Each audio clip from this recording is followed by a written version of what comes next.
En Russie, Alexeï Navalny, l'opposant de Vladimir Poutine, est introuvable.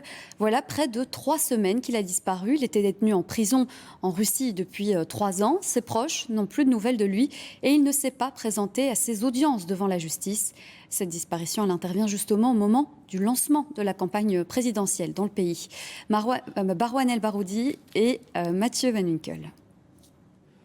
Il devait comparaître devant la justice en vidéoconférence depuis sa prison, comme lors de ce premier procès. Il ne s'est jamais connecté, c'était il y a 3 semaines. Les autorités ont prétendu qu'il y avait un problème technique, mais depuis ce jour, les avocats d'Alexeï Navalny n'ont plus réussi à le joindre. Nous essayons de contacter toutes les prisons et les colonies à régime spécial qui existent en Russie. Il y en a plus de 200 au total, pour obtenir une réponse à la question de savoir si Alexeï est là ou non. Mais jusqu'à présent, nous n'avons pas ces réponses. La peine de l'opposant a été alourdie il y a quelques semaines. Il devait être transféré dans une colonie pénitentiaire plus stricte, loin de Moscou. Est-ce le cas?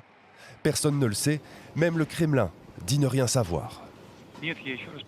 Non, je le répète encore une fois, nous n'avons ni les moyens, ni les droits, ni la volonté de suivre le sort des détenus qui purgent leur peine, condamnés par la décision de justice.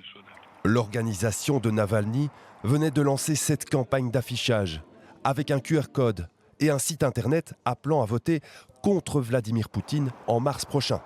Une campagne qui n'a pas résisté longtemps à la censure. Ce n'est pas la première fois que les autorités russes veulent faire taire Alexeï Navalny. En 2020, il survit miraculeusement à une tentative d'empoisonnement. Sa dernière intervention dénonçait la guerre en Ukraine.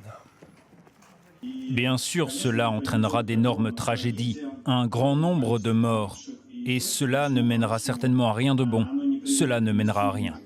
La disparition de l'opposant permet de faire taire une voix critique en pleine campagne électorale. Une élection qui devrait sans doute confirmer Vladimir Poutine en tant que président.